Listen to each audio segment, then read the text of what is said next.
আসসালামু আলাইকুম রহমতুল্লাহি ওয়া বারাকাতুহু। সম্মানিত দর্শক, প্রধানমন্ত্রী তারেক রহমান তার যারা শুভানুধ্যায়ী রয়েছেন, রাজনীতির অ্যালাইড সহযোগী এবং যাদের সঙ্গে বন্ধুত্ব করে তিনি বিগত নির্বাচনে তার প্রবল প্রতিদ্বন্দ্বী জামাত এবং সহযোগী জোট তাদেরকে তিনি মোকাবেলা করেছেন এবং ইতিহাসের সবচেয়ে সেরা, সবচেয়ে প্রতিযোগিতামূলক এবং সবচেয়ে বিস্ময়কর একটি নির্বাচন, সেই নির্বাচনের একটা ব্রুট মেজরিটি নিয়ে তিনি ক্ষমতা লাভ করেছেন। তো ক্ষমতা লাভ করার পর নানা রকম সমস্যা দেখা দিচ্ছে।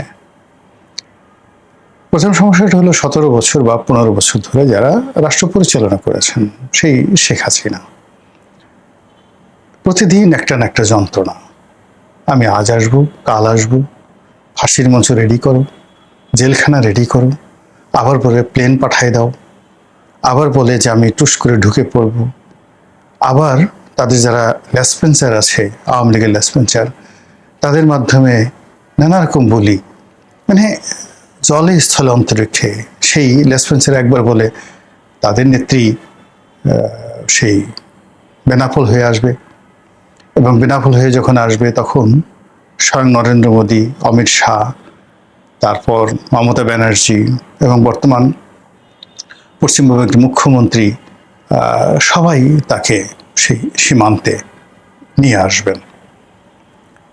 আরেক দল বলছে না, সে ত্রিপুরা দিয়ে আসবে, আরেক দল বলছে না, সে জৈন্তা পাহাড় হয়ে সিলেট দিয়ে ঢুকবে। কেন সিলেট দিয়ে ঢুকবে?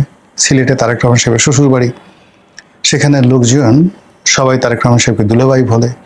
এটা শেখ হাসিনার ভীষণ রকম মাইন্ডে লেগেছে। কাজী সে সিলেট দিয়ে ঢুকে দেখাবে যে দুলাভাইয়ের জনসমর্থন বেশি নাকি আপার জনসমর্থন বেশি। আবার বলছে যে না না, একেবারে ডাইরেক্ট ঢাকা এয়ারপোর্টে চলে আসবে, বিমানবন্দর, এবং তাকে সেলুট দিয়ে নিতে হবে। এখন এগুলো নিয়ে অনেক মানুষ ট্রল করছে, অনেক মানুষ ভয় পাচ্ছে নানা রকম। কিন্তু যাই বলেন না কেন, ক্ষমতার সিংহাসনে যারা বসেন ওটা খুব স্পর্শকাতর। ওখানে কোনো অবস্থাতে স্থির হয়ে কোনো কথা বলা যায় না, তারপরে হম্বিতম্বি দেয়া যায়, কিন্তু কোনো একটা বিষয়, it is my permanent asset, আমার বাপদাদার সম্পত্তি। জাস্ট লাইক ধরেন আমার একটা বাড়ি আছে, আমার একটা গাড়ি আছে, যেটা আমি ওন করি। ঠিক ওইভাবে ক্ষমতার চেয়ারটিকে আসলে ওন করা যায় না, কিন্তু ভাব দেখাতে হয় যেটা আমারই। তো সেক্ষেত্রে তারেক রহমান সাহেব এই 211 জন বা ব্রুট মেজরিটি নিয়ে তিনি রাষ্ট্র ক্ষমতা লাভ করছেন, কিন্তু এই আওয়ামী লীগের যন্ত্রণায় কোনো অবস্থাতে স্বস্তিতে থাকা যাচ্ছে না। এর বাইরে আবার জামাত যে আসলে বিএনপির সাথে কি করতেছে, সে বিএনপির সাথে কি করছে এটা মানে বিএনপি নেতাকর্মীরা বুঝতে পারছে না। তারা বিএনপি যারা নেতাকর্মী, তাদের বক্তব্য হলো জামাত মুখে মধু অন্তরে বিষ। তারা দেখায় মূলা, ঢোকায় কচু। তারা মানে কি যে করে। এই জন্য তারেক রহমান সাহেব প্রথম দিন থেকে, যেদিন থেকে তিনি আসছেন বাংলাদেশে, একেবারে প্রথম দিন থেকে তিনি বলছেন এরা গুপ্ত গুপ্ত গুপ্ত, এরা গুপ্ত থেকে সব অপকর্ম করে। এবং তার একটা ভয় যে তার আশেপাশে হয়তো গুপ্ত আছে।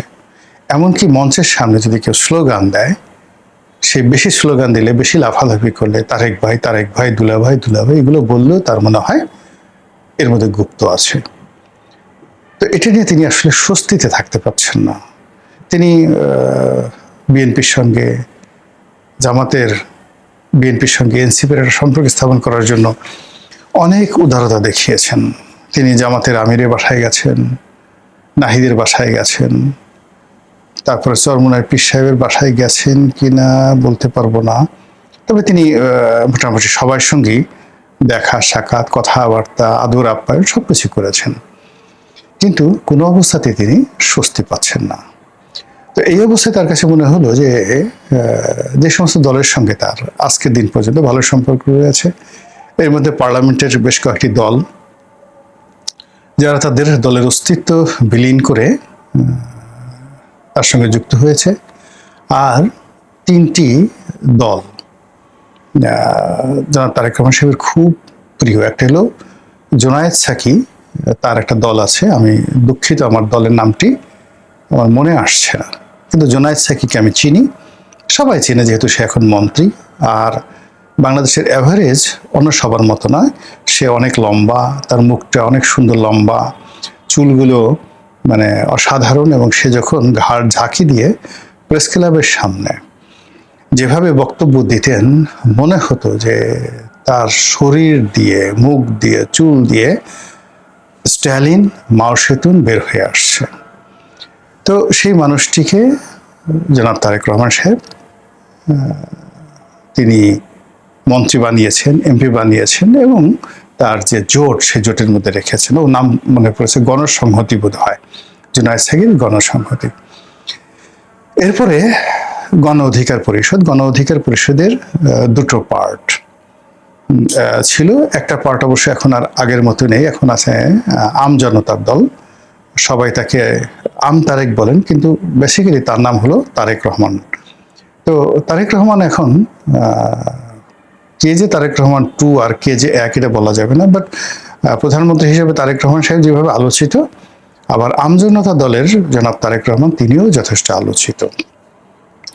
এর বাইরে আরেকজন আছেন, তিনি হলেন বাংলাদেশ জাতীয় পার্টি বিজেপি। তো সেই দলের সভাপতি জনাব আন্দালিব রহমান পার্থ, তিনিও মানে অনেকটা জিহাদ করে আসলে বিএনপির সঙ্গে আছেন। আপনারা জানেন যে পার্থ যাকে বলা হয় সে আওয়ামী পরিবারের জামাই, আত্মীয়। তারপর তার বাবা এরশাদ সরকারের গুরুত্বপূর্ণ মন্ত্রী ছিলেন, মেয়র ছিলেন। তারপরে তার বাবা বিএনপির সঙ্গে এসে জোট করেছেন, এবং বিএনপি তার বাবার সঙ্গে আসলে রহম করেনি, মন্ত্রীও বানাননি, এবং যেভাবে তাদের সঙ্গে কথা হয়েছিল, তিনি তো আসলে এরশাদকে ছেড়ে, জাতীয় পার্টি ছেড়ে আলাদা যে জাতীয় পার্টি করেছিলেন, যা কিনা এরশাদের রাজনীতিকে তছনছ করে দিয়েছিল, এরশাদকে বিপদে ফেলেছিল। তো সেই অর্থে ওই সময় বিএনপির অনেক লাভ হয়েছিল। নাজির রহমান মঞ্জু, পার্থর বাবা, যখন বিএনপি জোটে এসেছিলেন তার অনেক লাভ হয়েছিল, কিন্তু সেই তুলনায় জোটের অন্যান্য শরিকদেরকে যেভাবে বেগম খালেদা জিয়া সম্মানিত করেছেন, সে অনুযায়ী বেচারা মঞ্জু সাহেবকে করেননি। এই জন্য তার মনে অনেক দুঃখ ছিল, কষ্ট ছিল। তো সেই কষ্ট বুকে চেপে জনাব আন্দালিব রহমান পার্থ, তিনি বিএনপির সঙ্গে ছিলেন এবং এখনো আছেন, এবং তিনি তারেক রহমান সাহেবের অ্যাজ এ ভ্যানগার্ড হিসেবে ধরে নেওয়া হয় যে পার্লামেন্টের ভিতরে এবং বাইরে যদি 1 নম্বরে কেউ তারেক রহমান সাহেবকে রিপ্রেজেন্ট করেন, তিনি সালাউদ্দিন সাহেব। এরপর 2 নম্বরে জনাব আন্দালিব রহমান পার্থ। তো সেই আন্দালিব রহমান পার্থ তিনিও এই অনুষ্ঠানে উপস্থিত ছিলেন। এরপরে রাশেদ এখন বিএনপি নেতা, প্রধানমন্ত্রীর বিশেষ সহকারী, সচিবের পদমর্যাদা, কিন্তু তিনি মূলত গণ অধিকারের নেতা তিনি ছিলেন। আর অনেক ছোটোখাটো দলের মধ্যে সেটা হল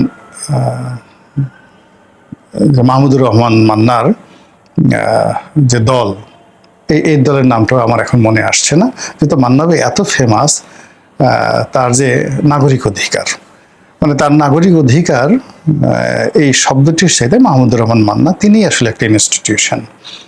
তো মান্না ভাইয়ের মনে অনেক দুঃখ।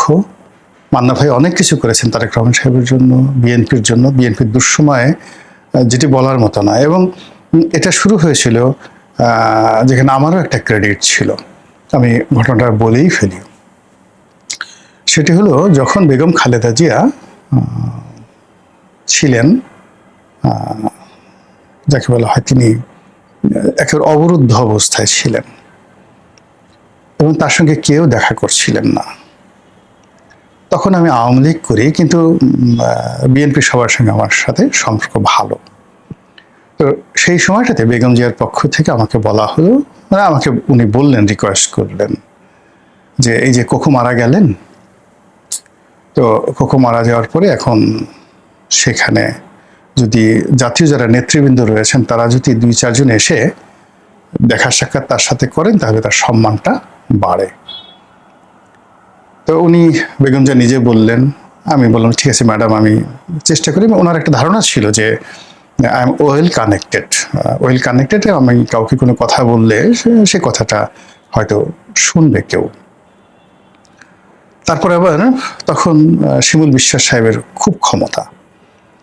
শিমুল বিশ্বাস সাহেবও আমাকে একই কথা আবার আলাদা টেলিফোন করে বলে যে রনি ভাই আপনি একটু দেখেন, ম্যাডাম বলছেন, ম্যাডাম ডিজায়ার করছেন, আপনি যদি এই কাজটা করেন আমরা খুব কৃতজ্ঞ থাকবো। তো আমার দুজনের সঙ্গে কথা হলো, ম্যাডাম নিজে বললেন, শিমুল বিশ্বাস বললেন। আমি তাদেরকে জিজ্ঞেস করলাম কাকে কাকে। তো তারা 1 নম্বরে বললেন ডক্টর কামাল হোসেন, 2 নম্বরে বললেন মাহমুদুর রহমান মান্না। তো আমি মান্না ভাইকে দুপুরে একদিন আমার অফিসে দাওয়াত দিলাম। দাওয়াত দিয়ে বললাম মান্না ভাই এই ঘটনা, আপনি একটু যান ম্যাডামের সাথে দেখা করেন। বলে রনি কি করে সম্ভব, এটা তো শেখ হাসিনা খুব মানে এমনি আমার উপর রেগে আছে, এখন যদি এই অবস্থায় আমি যাই। তা আমি দেখে খুব বুঝালাম। তো উনি রাজি হলেন। তুমি বললেন তুমি ডক্টর কামালকে বলো। তো আমি আবার ডক্টর কামাল সাহেবের সাথে দেখা করলাম। তারপরে তার অফিসে গেলাম। তিনি বললেন যে রনি এই সমস্ত কথা তো আসলে টেলিফোনে বলা ঠিক না, আপনি আসেন। আমি ওনার অফিসে গেলাম, চেম্বারে গেলাম এবং স্যারকে আমি বুঝিয়ে বললাম যে আমাকে বললেন যে আচ্ছা আপনি বলেন আমার জায়গায় আপনি হলে কী করতেন। তা আমি বললাম যে আমি তো আর আপনার জায়গায় না, ফলে আমার জায়গা থেকে আপনাকে আমি মূল্যায়ন করতে পারবো না। আমি আপনার কাছে আসছি, আমার মনে হয় যে আপনি বড় মানুষ, আপনার যাওয়া উচিত। তো এই দুজন মানুষই অর্থাৎ মাহমুদুর রহমান মান্না এবং ডক্টর কামাল হোসেন বেগম জিয়ার সঙ্গে দেখা করেছেন। এই ছোট কাজটি, অতি ছোট, কোকো মারা যাওয়ার পর আমি কাজটি করতে পেরেছিলাম।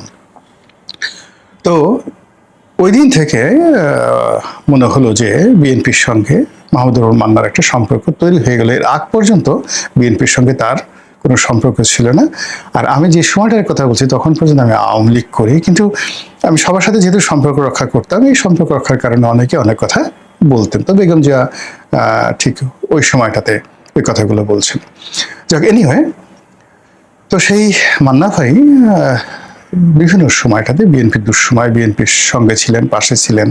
তারেক রহমান সাহেবের সঙ্গে তার খুব ভালো সম্পর্ক ছিল। কিন্তু গত নির্বাচনে, 24 নির্বাচনে এই লোকটিকে যেভাবে বেইজ্জতি করা হয়েছে, যেটি আসলে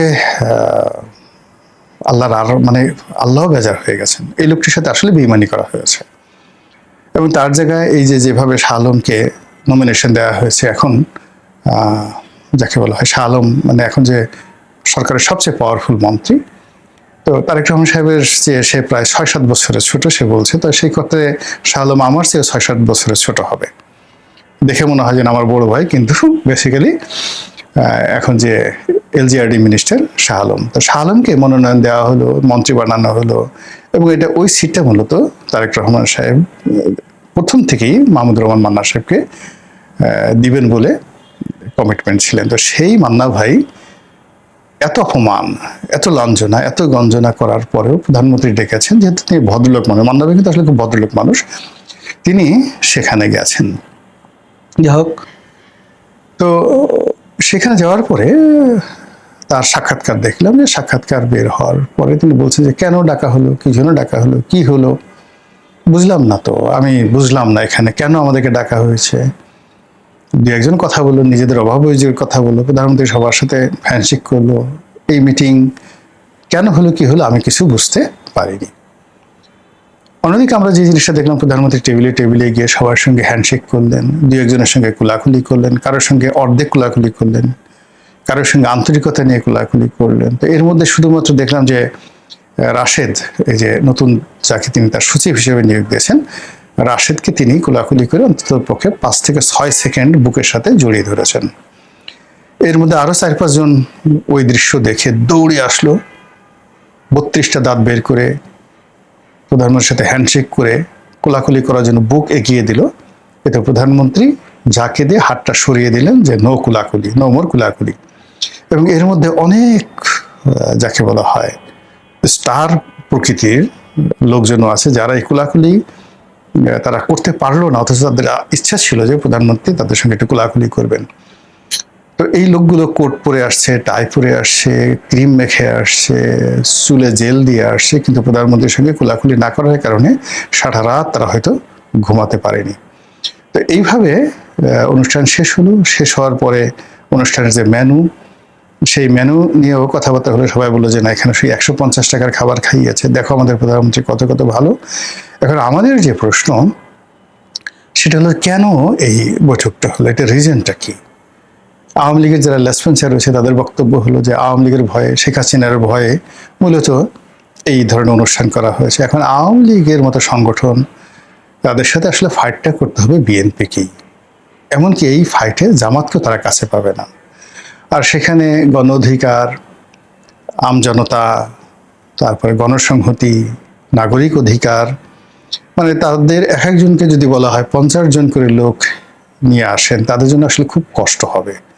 50 জন করে লোক এনে সকাল থেকে সন্ধ্যা পর্যন্ত দাঁড়া করিয়ে রাখতে, তাহলে কি হলো যে যে তার কাছে যে 5 থেকে 6টি পার্টির, এখানে আমি নাম বললাম, তো 6টি পার্টির 50 জন করে যদি লোক আনতে হয় তাহলে 300 লোক আসবে। আবার এই 300 লোক আলাদা আলাদা দাঁড়াতে হবে, পাশাপাশি দাঁড়ালে সংঘাত হয়ে যেতে পারে। তো এইরকম একটি অনুষ্ঠান প্রধানমন্ত্রী আয়োজন করলেন। রাষ্ট্রীয় খরচে যদিও বেশি খরচ যায় নাই, পার পিস বা পার হেড 150 টাকা করে খরচ গেছে বলে বলা হয়েছে। কিন্তু হোয়াট এভার মেবি, প্রধানমন্ত্রীর এরকম একটা অনুষ্ঠান যমুনার মতো একটা জায়গাতে আয়োজন করতে, ডেকোরেশন করতে প্রধানমন্ত্রী যে সময় দিয়েছেন, সেই সময়ের মূল্য ধরলে এটা তো হাজার কোটি টাকা। এই অনুষ্ঠানের যে ব্যয়, এসএসএফ ছিল, সিকিউরিটি ছিল, সব মিলে বিশাল একটা ব্যয়। এগুলোর রাজনৈতিক বেনিফিটটা কি হলো, আর কেন করা হলো? আর এইটা করার ফলে আসলে কি গুপ্ত শক্তি জামাত বা বিএনপি এই ধরনের বৈঠক করার পর, গুপ্ত শক্তি বলতে জামাত এবং বিএনপির অপোনেন্ট আওয়ামী লীগ, তারা কি খুব ভয় পেয়ে যাবে, থরথরে করে কাঁপবে, নাকি ওই যে যাত্রাখানে যেভাবে হাসি দেয়, জোরে জোরে মুখ হা হা করে হাসি দেয় যে পারলে কিছু কর, সেভাবে তারা হাসি দিবে? আল্লাহই জানে। মহান আল্লাহ আমাদের সবাইকে হেদায়েত দান করুন এবং হেফাজত করুন। আসসালামু আলাইকুম ওয়া রাহমাতুল্লাহি ওয়া বারাকাতুহু।